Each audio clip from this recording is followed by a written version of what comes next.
Hello बच्चों, कैसे हो आप सभी। आई होप आप सभी फिट एंड फाइन होंगे और अच्छे से पढ़ाई कर रहे होंगे। स्वागत है आपका अपने चैनल एक्सपोज केमिस्ट्री पर, जहां पर हम आपको 9th 10th साइंस की 11th 12th और बीएससी की फ्री केमिस्ट्री क्लासेस प्रोवाइड करते हैं। तो आज हम कंटिन्यू करते हैं बेटा ऑर्गेनोमेटालिक केमिस्ट्री चैप्टर को। देखिए, जो आपके 6th सेमेस्टर की इनऑर्गेनिक केमिस्ट्री है उसके अंदर हम एसिड्स एंड बेसिस वाले चैप्टर को फिनिश कर चुके हैं एंड बाय इनऑर्गेनिक केमिस्ट्री कर चुके हैं। अब है हमारे पास ऑर्गेनोमेटालिक केमिस्ट्री, इसको फिनिश करेंगे। उसके बाद हमारे पास एक और चैप्टर बचेगा सिलिकॉन एंड फॉस्फेजेंस। देन आपकी जो 6th सेमेस्टर की इनऑर्गेनिक केमिस्ट्री है वो कंप्लीट हो जाएगी।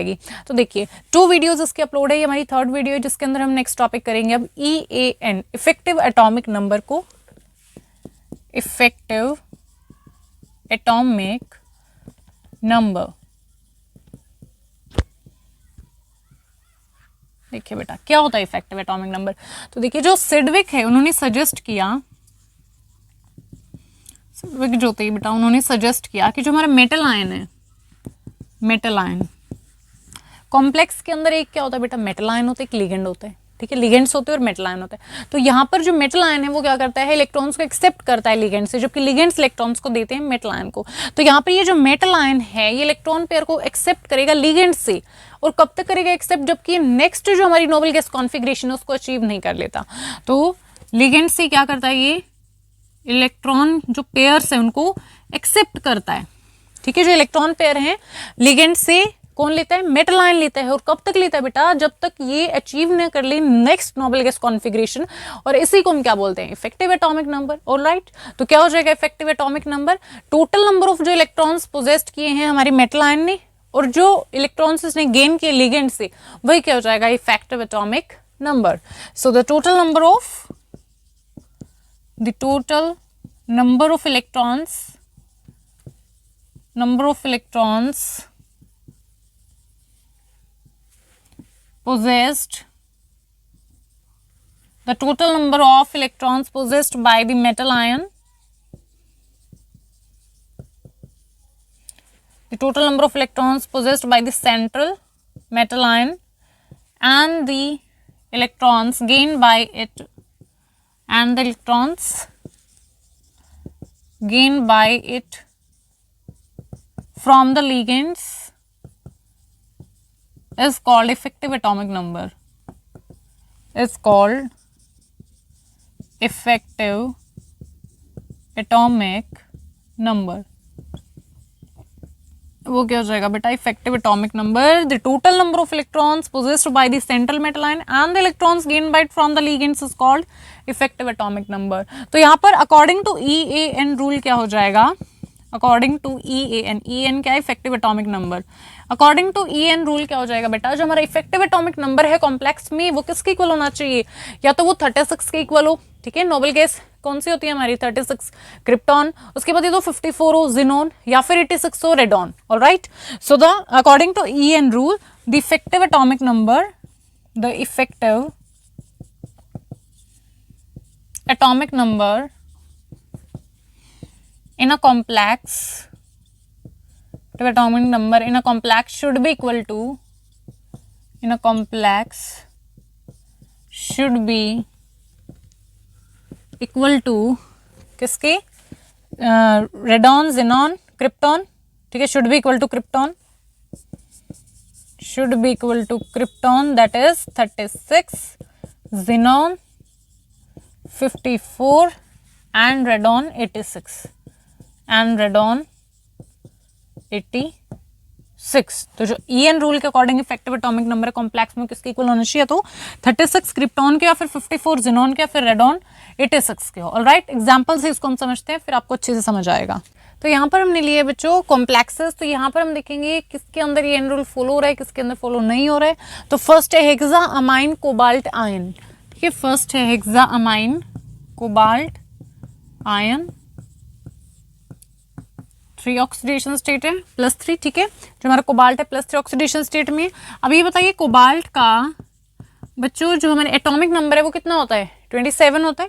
तो Z इज इक्वल टू 27। अब CO3 पॉजिटिव के अंदर ये है, तो मतलब 3 इलेक्ट्रॉन का लॉस है। तो यहाँ पर कितना आ जाएगा हमारा, 27 में से 3 माइनस करोगे तो कितना आ जाएगा, 24 हो जाएगा। अब देखिए यहाँ पर लिगेंड्स 6 अमोनिया मॉलिक्यूल्स हैं।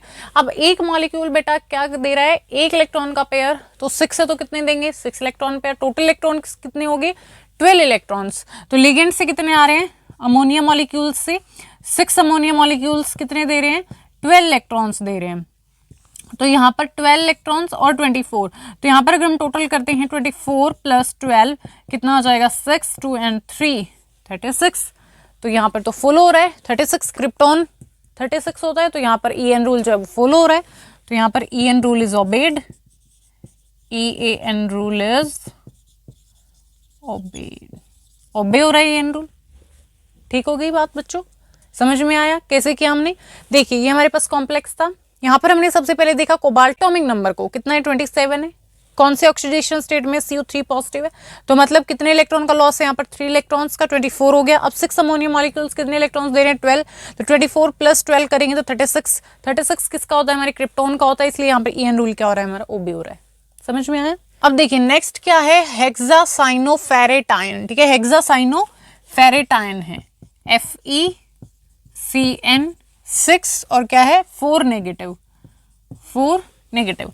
अब Fe जो है एटॉमिक नंबर कितना होता है बेटा, 26 होता है। ठीक है, एटॉमिक नंबर कितना होता है बच्चों, 26 होता है।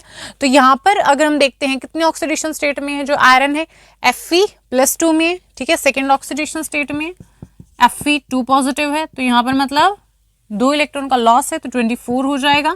ठीक है बेटा, 24 हो जाएगा। और यहाँ पर लीगेंड्स कितने हैं, 6 CN मॉलिक्यूल्स हैं, तो एक इलेक्ट्रॉन पेयर देगा तो 6 है, तो कितने देंगे, 6 इलेक्ट्रॉन पेयर। टोटल इलेक्ट्रॉन्स कितने होंगे बेटा, 12 हो गई। तो यहाँ पर लीगेंड्स से क्या आ रहे हैं हमारे पास, 6 CN मॉलिक्यूल्स हैं, वो कितने इलेक्ट्रॉन दे रहे हैं बेटा, 12 इलेक्ट्रॉन। तो 24 प्लस करो 12 कितना आ जाएगा, 6 3 36। और ये किसका होता है एटॉमिक नंबर, क्रिप्टॉन का होता है। तो यहाँ पर EN रूल जो है वो ओबे हो रहा है। ठीक है, so EN rule is obeyed, EN rule is obeyed. Clear हो गया। नेक्स्ट में देखते हैं अब, ये थर्ड हेक्सा कार्बोनिल वेनेडियम। ठीक है, हेक्सा कार्बोनिल वेनेडियम है, VCO6 कार्बोनिल है। अब वेनेडियम का जो एटॉमिक नंबर है कितना होता है बच्चों, वेनेडियम 23 होता है, सो Z इज इक्वल टू 23 है। और यहाँ पर जो लिगेंड्स है वो कितने हैं, 6 CO मॉलिक्यूल्स हैं, 6 CO मॉलिक्यूल्स हैं। कितना देंगे, 12 इलेक्ट्रॉन्स को देंगे। ठीक है, एक पेयर इलेक्ट्रॉन देगा तो 6 है, तो 12 इलेक्ट्रॉन्स हो जाएंगे बेटा। तो 23 प्लस 12 करो आप, कितना आ जाएगा, 5 and 3। तो यहाँ पर तो 35 आ रहा है बेटा। यहाँ पर तो जो हमारा EN रूल है वो ओबे हो ही नहीं रहा है ना, बिकॉज 36 क्रिप्टॉन है, उसके बाद तो हमारा 54 है एंड 86 है, तो यहाँ पर तो 36 आना चाहिए, बट यहाँ पर तो 35 आ गया। ठीक है, तो कुछ केस ऐसे आएंगे। और ये जो हमारा कॉम्प्लेक्स है बेटा स्टेबल होता है। ठीक है, अब यहाँ पर EN रूल 35 आया है, इसका मतलब ये नहीं है कि स्टेबल नहीं है। कुछ हमारे कॉम्प्लेक्सेस ऐसे हैं जो स्टेबल होते हैं, जबकि वहां पर जो हमारा EN रूल है वो भी नहीं होता। ठीक है, कुछ कॉम्प्लेक्सेस ऐसे हैं जो EN रूल को तो भी नहीं कर रहे हैं, बट वो स्टेबल कॉम्प्लेक्सेस हैं। For example VOCO6 hexa carbonyl vanadium, ये उसी का एग्जांपल है। स्टेबल कॉम्प्लेक्स है बट EN रूल को भी नहीं कर रहा है। क्या है ये, स्टेबल कॉम्प्लेक्स, स्टेबल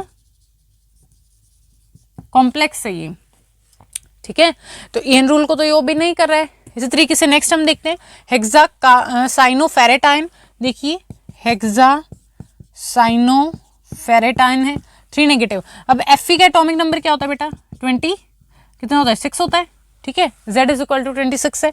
अब यहाँ पर कितने मॉलिक्यूल्स है CN के, 6, तो 6 CN मॉलिक्यूल्स, तो कितने इलेक्ट्रॉन्स देंगे, शाबाश, कितने, 12 इलेक्ट्रॉन्स। तो यहाँ पर टोटल करेंगे। अब यहाँ पर Fe कौन से ऑक्सीडेशन स्टेट में, Fe3 पॉजिटिव है, सो Fe3 पॉजिटिव है, तो यहाँ से क्या हो जाएगा, 3 इलेक्ट्रॉन का लॉस है, तो 26 से क्या हो जाएगा, 23 हो जाएगा, 23। तो अब 23 and 12 करो, टोटल 23 प्लस 12 कितना आएगा, 5 and 3 35। ओके, तो यहाँ पर भी क्या है देख पा रहे हैं हम, EN रूल भी नहीं हो रहा है। ठीक है, 35 आ रहा है, जब क्या आना चाहिए हमारा 36। क्रिप्टॉन का क्या होता है, हमारा 36 होता है। तो जो नेक्स्ट नोबल गैस कॉन्फ़िगरेशन है वो क्या है हमारी, यहाँ पर 36 है, बट यहाँ पर तो आ रहा है 35। ऑलराइट, तो यहाँ पर इसका मतलब ये क्या है, हमारा ओबे नहीं कर रहा है EN रूल को। EAN जो हमारा रूल है वो ओबे यहाँ पर बेटा नहीं हो रहा। इसी तरीके से यहाँ पर भी जो हमारा EN रूल है वो ओबे नहीं हो रहा। दोनों केस में ये रूल जो है वो ओबे नहीं हो रहा है। तो मैंने यहाँ पर आपको क्या बताया, कुछ कॉम्प्लेक्सेस ऐसे हैं बच्चों जो हमारे स्टेबल होते हैं बट वो EN रूल को ओबे नहीं करते, ठीक है। तो यहाँ पर EAN जो हमारा रूल है, EN रूल को सेटिस्फाई करने के लिए यहाँ पर कुछ ऑप्शंस हैं फॉर द मेटल आयंस, ठीक है। मेटल आयंस के लिए कुछ यहाँ पर ऑप्शंस है ताकि यहाँ पर जो EN रूल है वो हमारा ऑबे हो जाए, वो सेटिस्फाई हो जाए। उनको हम पढ़ेंगे नेक्स्ट वीडियो के अंदर। यहाँ तक आपको कोई भी डाउट आए कमेंट बॉक्स में कमेंट करना। मिलते हैं नेक्स्ट वीडियो में।